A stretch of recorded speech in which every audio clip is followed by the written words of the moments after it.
if your limit is like 5 drinks, stop at 1 or 1.5 even. Do you know what I mean? You need to be very aware, because if you start, oversharing to people that don't need to know your business, you don't know what position that could put you in on Tuesday or Monday morning. Yeah.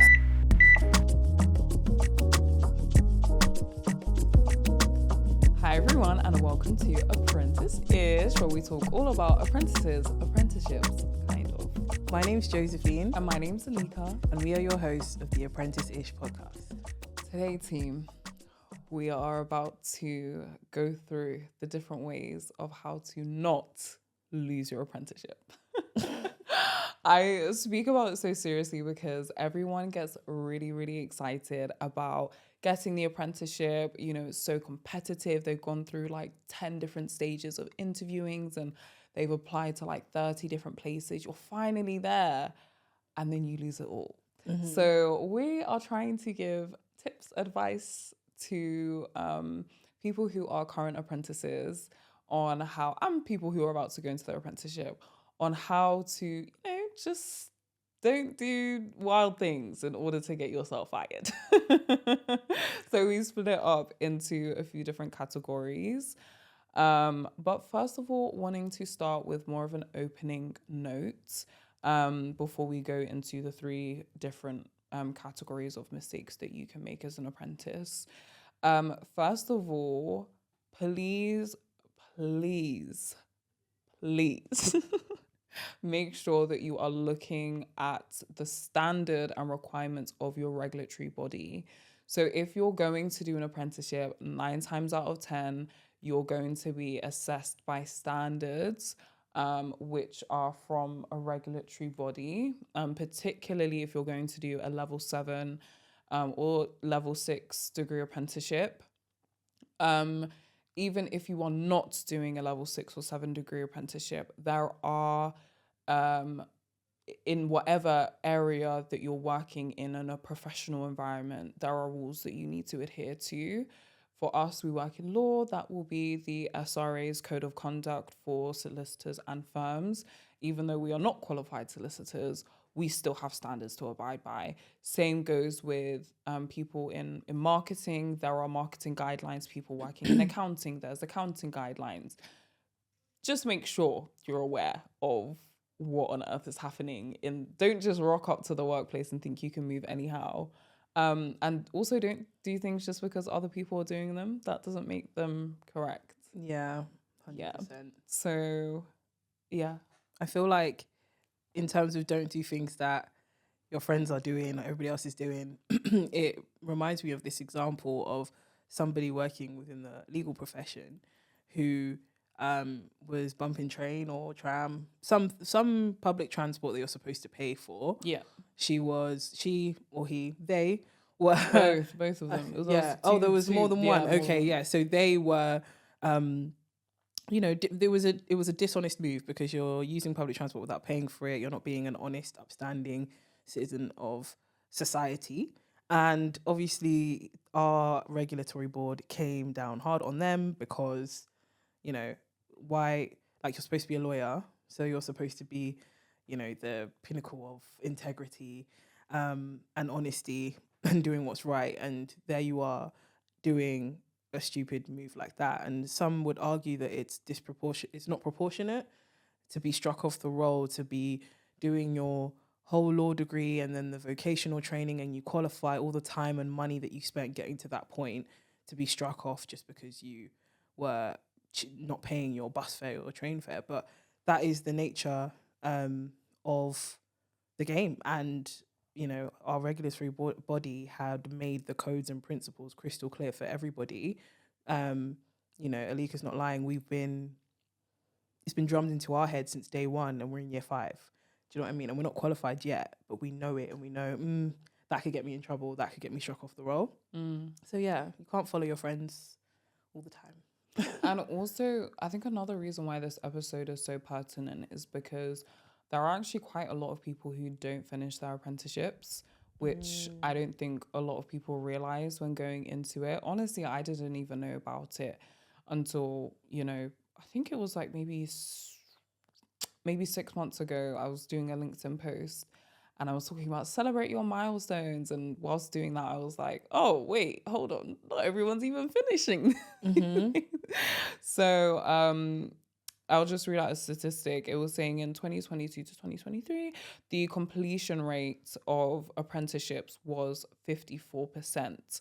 Now, there are various reasons why people don't finish their apprenticeships, but that's honestly just an indication that one of those reasons is due to the fault of the apprentice. So, yeah, we want to stay away from Yeah. anything that could, put you in danger from a apprentice Yeah, perspective. for sure. Because when you think about it, like just based off that statistic, the 46% of people that started apprenticeships didn't finish them. There are loads of reasons why one wouldn't finish one. To think of a couple, I know an apprentice that got into into a corporate law firm, made it into a magic circle or silver circle, and then created a business where he could start selling sort of like assessment center packs and all of these Oh, courses. yeah, yeah, And he yeah. left. Yeah. So it's like he got there to take the skills to set up a business, and so he didn't lose his apprenticeship. He sort of gave it away. Yeah. And then you hear of other people, current apprentices you might see in your cohort and your peers, apprentices that have sort of lost their love for the career itself, and they don't want to be. Hate, in fact. They hate it. Yeah, Despise. they hate the law, or they hate medicine, or they hate philosophy, or whatever it is that they have to do that is part and parcel of their apprenticeship contract. They're like, I can't do this for another 3-4 years. Yeah. So there's loads of reasons, but that 46% is so large Yeah. that it inevitably covers apprentices that either lost their apprenticeship through doing something wrong, or they couldn't measure up. They couldn't meet the sort of increasing requirements and milestones that are set each year. Yeah. And it's a really it's a really, really crazy statistic. So I wanted to speak on that. No, of course. And I think as well, just like keep in mind that as we're going through, this episode, that everything may seem, not really that deep, or, oh, that's like, that could never be me, or I could never, or, it's not, we're reading too far into it, but it's just small things that over time that could really build up. Or if you zoom into a person's behavior over the course of their apprenticeship, could put them in serious danger if it's repeated behavior. So yeah, you might think it's not you, can never be you, or whatever, but watch yourself.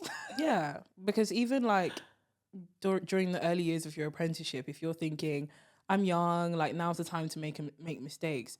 Not when you're the representative of your company or your firm, like absolutely not. And I feel like, in our Apprenticeish community, we want that for you. We want you to blow up and to be the best that you can be and to maximize your potential during your apprenticeship and even after you qualify.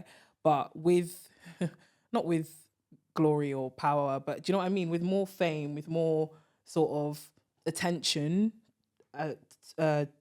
with more attention comes more of a spotlight, and you don't want a tweet that you made in 2015 to be your Achilles. You know what I mean? You don't want something stupid you said online that can be easily taken out of context to be the reason that your career doesn't go in the direction that you want it to.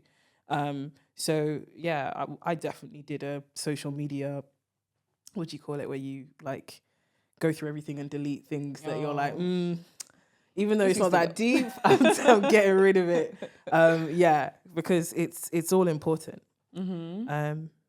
Yeah, I think as well, like, sorry, my brain is just stuck on that train fare Oh, thing. yeah. It's so scary. Like, you can literally, but like, I think the reason why it sticks out to me is because the guy who was not paying the fare, he was like he was a paralegal for 15 years. Oh gosh. Yeah. Before he qualified as a lawyer. Like, that's insane. Yeah. That is insane. I Yeah. think that's a really good example of like you getting something before your character is ready to sustain it. Okay. Explain. Because I think it's like, you can ask for something that you're not yet ready to manage well. Okay. Like you don't have the character to carry out what you're asking for. So some Yeah. people are asking for apprenticeships that realistically, if you went into the corporate workplace, you get fired because you're out here filming TikTok videos in court. Like you're Okay. actually no, like you're and you're Yeah. not you're doing it for laughs and bants because your character is like, right now I'm not trying to take life too seriously. Yeah. But the reality is you fully done something you have no business doing. Yeah. It might be laughs to you, but that's not allowed.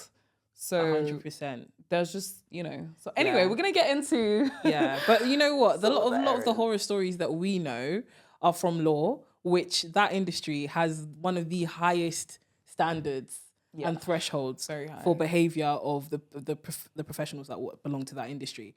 I don't think I can think of another industry. Like I know GMC for medicals and NMC for nurses and FCA for like account. Like I know everybody's got regulatory boards that are very, regulatory authorities that are very like stringent and they have their set rules and stuff. But our ones are a bit crazy. Like the cases that you see coming out of our disciplinary tribunal are very, very like using like a hammer for like a, do you know what I Yeah, mean? tiny Like pins. yeah, for a tiny pin. Sometimes, yeah. But yeah, moving It on. all goes down to character. Yeah. I think that's what our regulatory body is interested in. Yeah. Like, are you the kind of person that will destroy the public's trust in, like, if it came out on news that we found a lawyer who's been training for 15 years, who never paid a fare. Like, we're supposed to be upholding the law. Do you know what I mean? Yeah, it's just Yeah, it's true. character's such a big thing in law. Anyway, so the first error that we are going to be talking about are some professional errors that you can make at work as an apprentice, but in particular, well, I think actually we've kind of already covered it. We've kind of already covered it.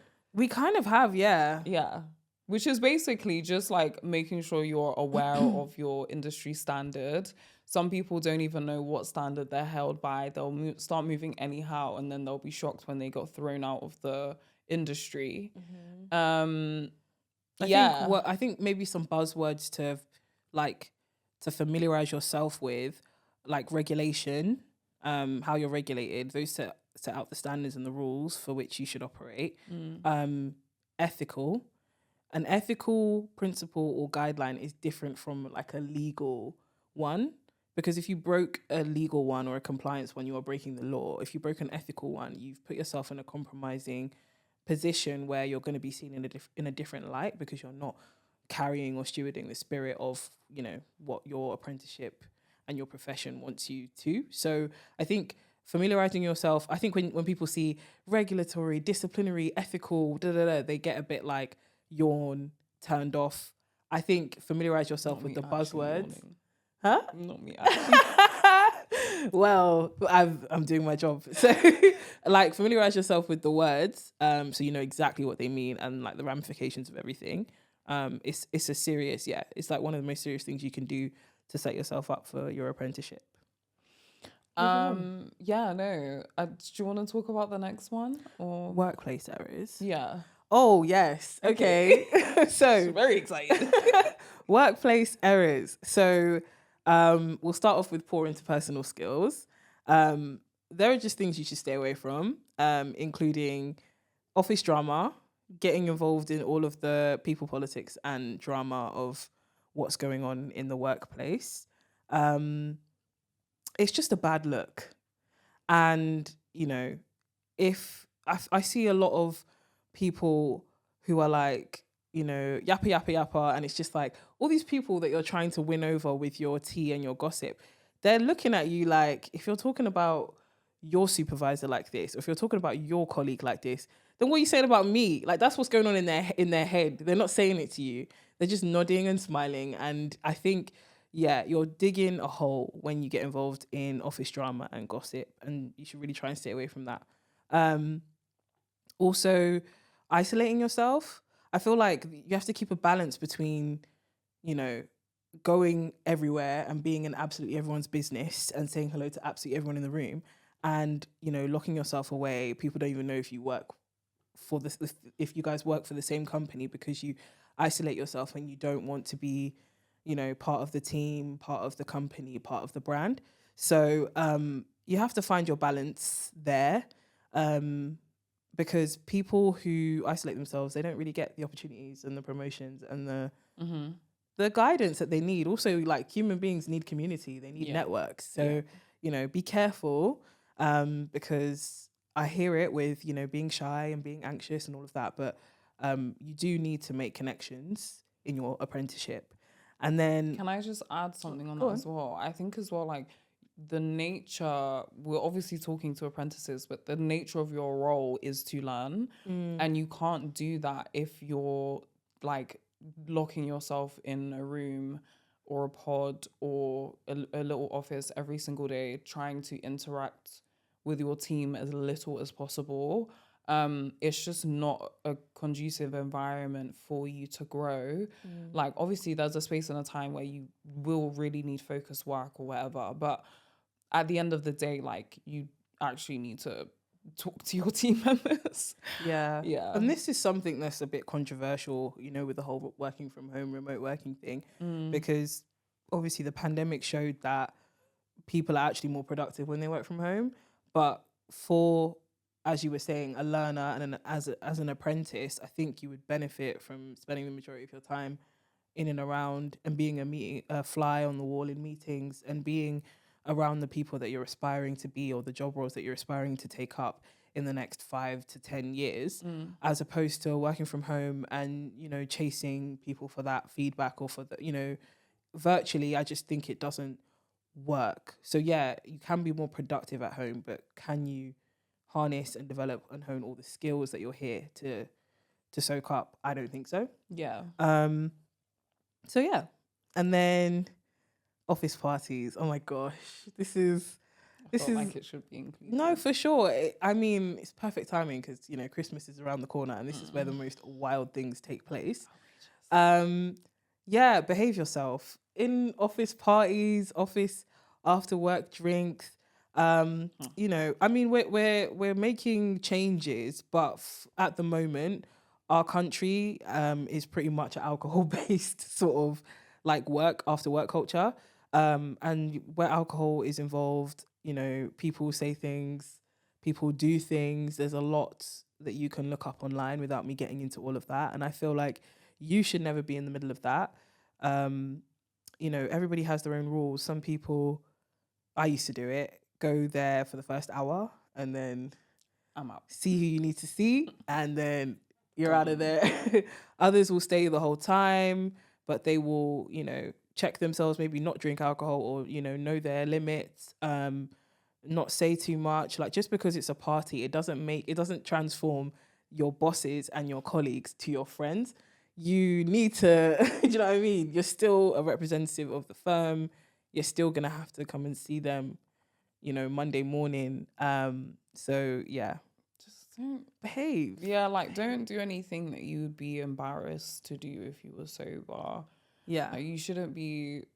It's a work gathering. Like, you shouldn't be standing on tables, or do you get what I mean? Like, Yeah. doing things that you might do if you went to university, a Yeah. university party. This is not uni. 100%. You are at work. Exactly. And these are your work colleagues. Like, don't, you know, if I think you'll have to know your limits and understand your boundaries, and vice versa. Like, if anyone tries to do or say something to you that you feel uncomfortable with, first of all, write it down so you actually remember, because there's sometimes a lot that happens at office parties. Write down what happened or whatever, and, you know, if you feel it's necessary to confide in a colleague or go to HR, then do that. But the whole thing is, like, this is talking about how to play the game correctly.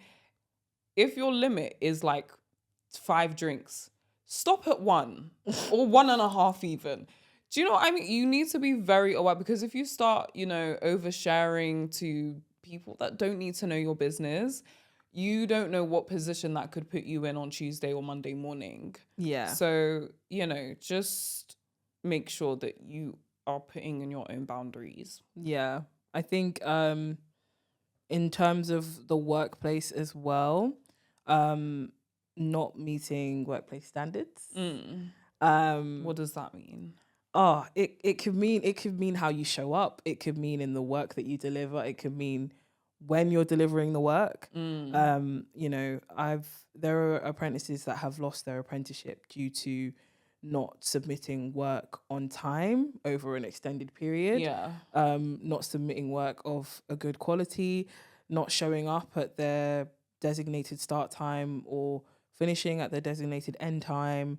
And also, I think I think everyone's getting a bit more flexible post pandemic, and Gen Z and millennials are now majority of the workspace. And I just feel like you still need to think, can I go to the lab like this? Can I go to court like this? Can I go to wherever you need to go? Am I in my professional, you know what I mean? Because I remember one person, she went to court in like a hot pink like suit, but the blazer was cropped and the shorts were like just under her butt cheek. And the judge sent her home.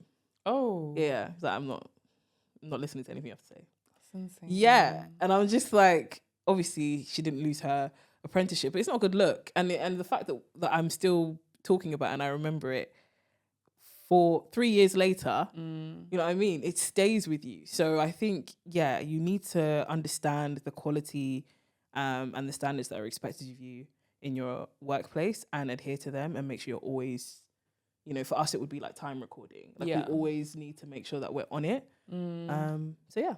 I've heard something similar about like not wearing the appropriate court attire, and the judge didn't send them home, but they're also saying, I literally cannot hear or see you, and only spoke to the other side. Do you know how crazy that is? Yeah, that was like the embarrassing. court wasn't adjourned, they didn't move or like nothing. It was just the case was still going on. Yeah. Just could not hear or conceive of what the other side was saying. Yeah. Like that really puts your client's case in a very dangerous position. You've literally messed, just because you chose to wear something wild. Insane. You've messed up your own client. Oh my gosh. Insane. That's crazy. Yeah. And also just a quick note on clothing.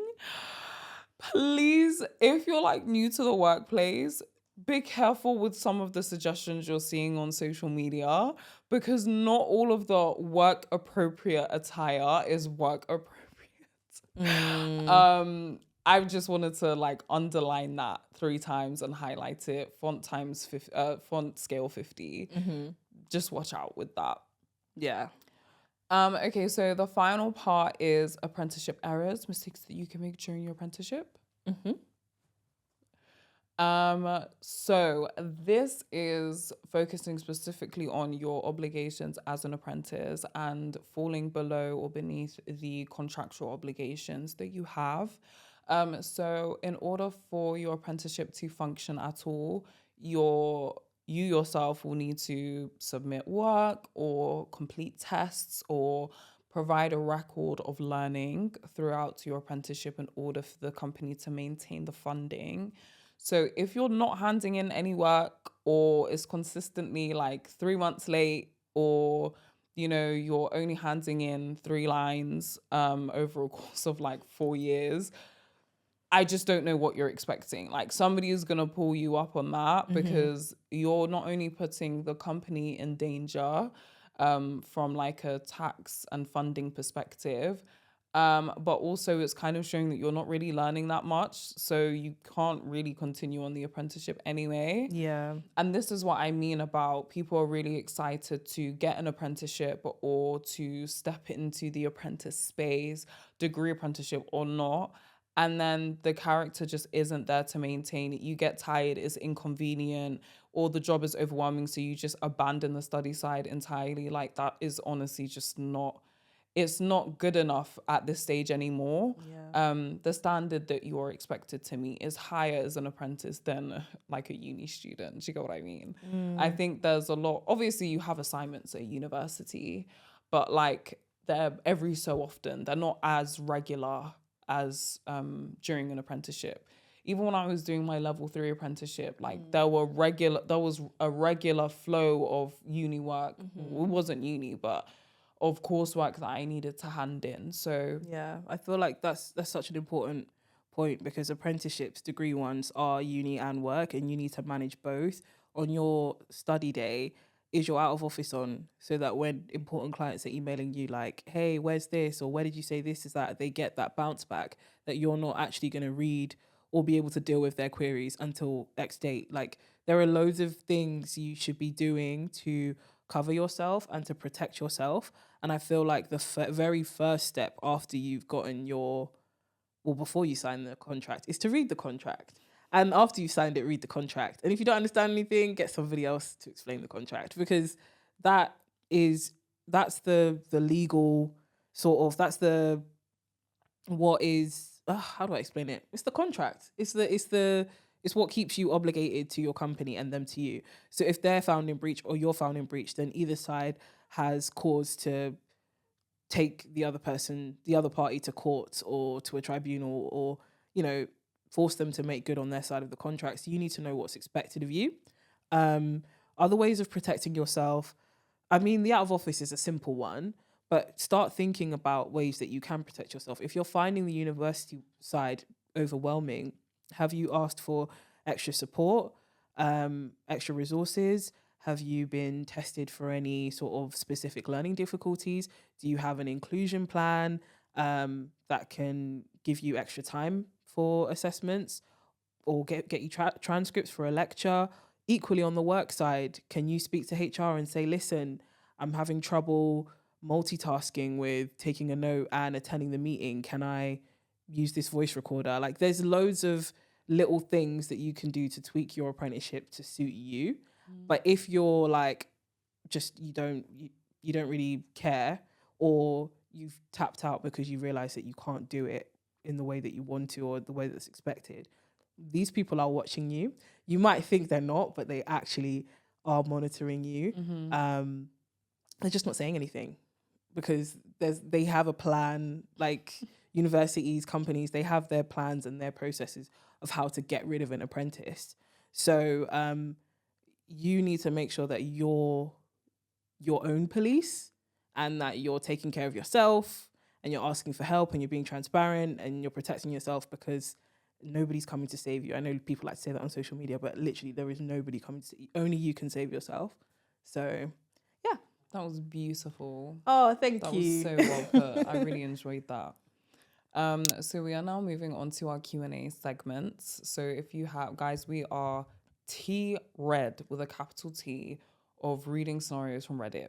We know that you guys have something that you want us to answer, some scenarios that you want us to, discuss and talk about. And also, we actually want to hear what you guys have to think as well, whether you're listening to this on Spotify or if you're listening to this on YouTube. Okay. Sorry. So sorry, team, you're probably seeing this.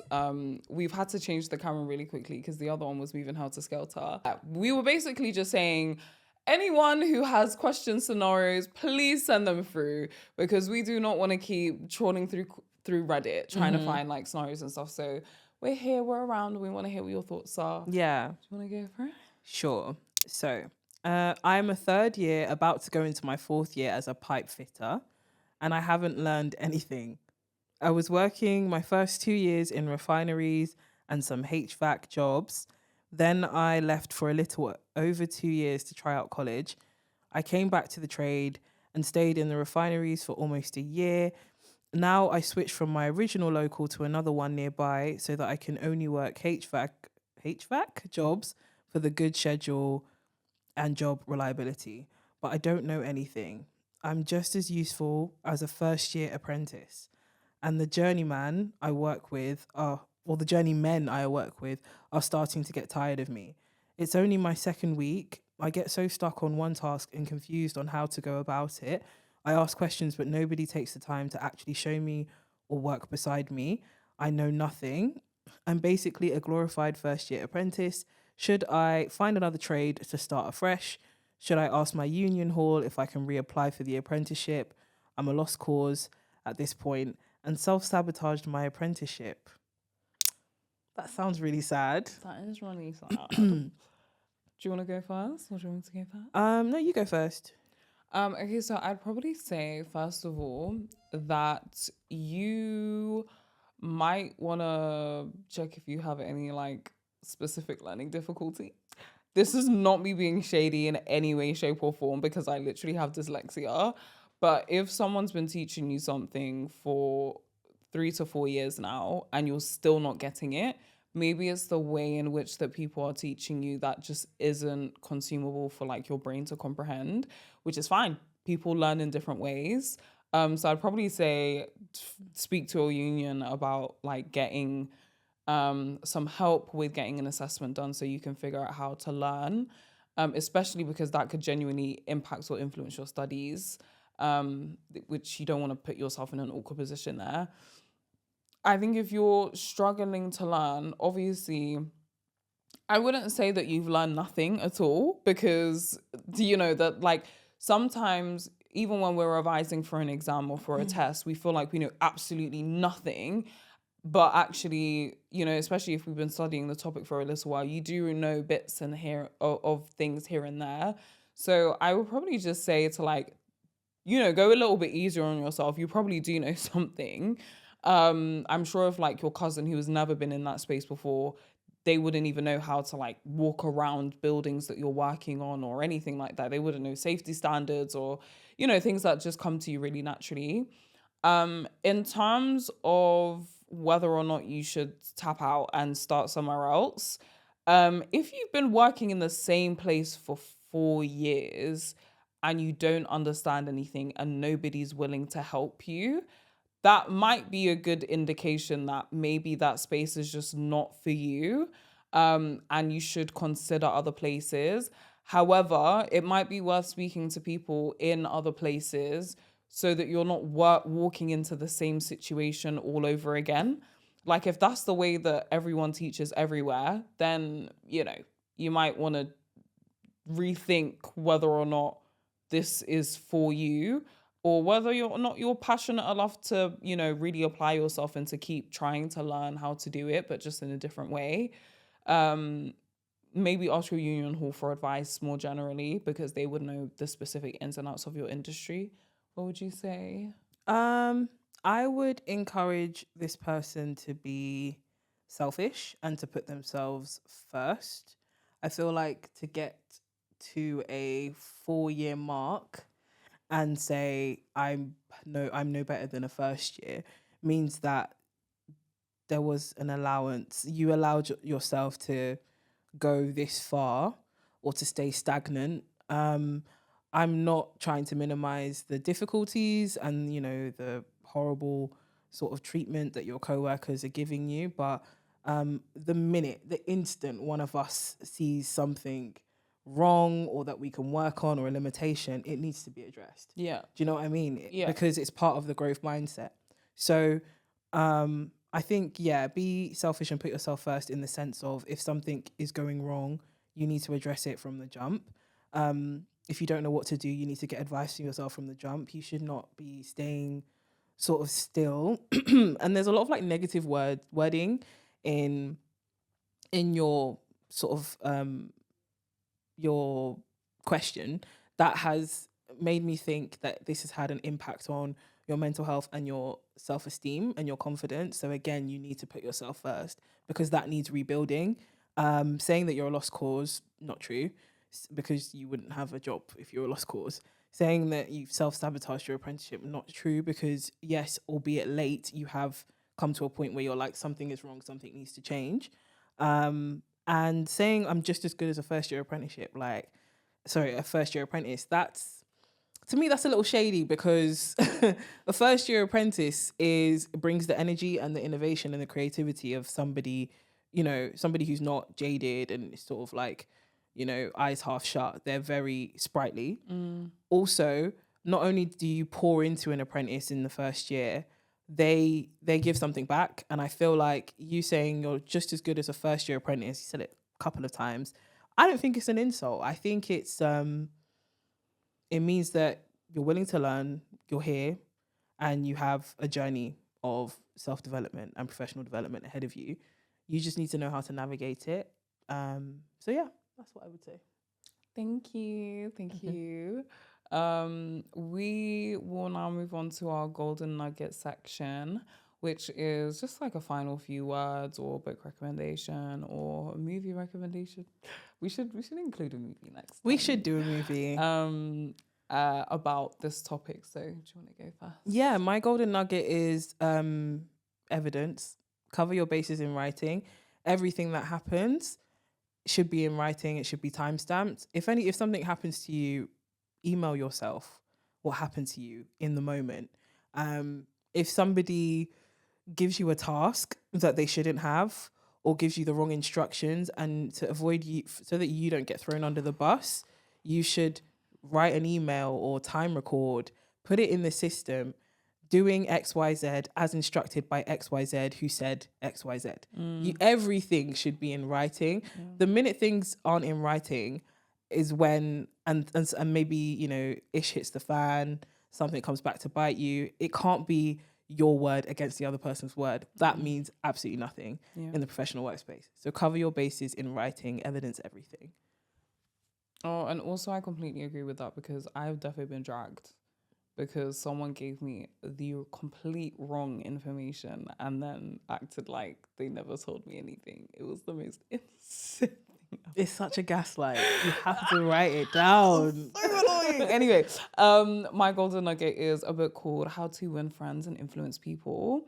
I think it's a really good way to understand how to interact with people in the workplace. Some things might be more applicable to you or not, but I think if you're struggling to understand how to interact with people in the workplace, it's a really good place to start. That is all from us today. Thank you so much for watching. You can follow us both on LinkedIn.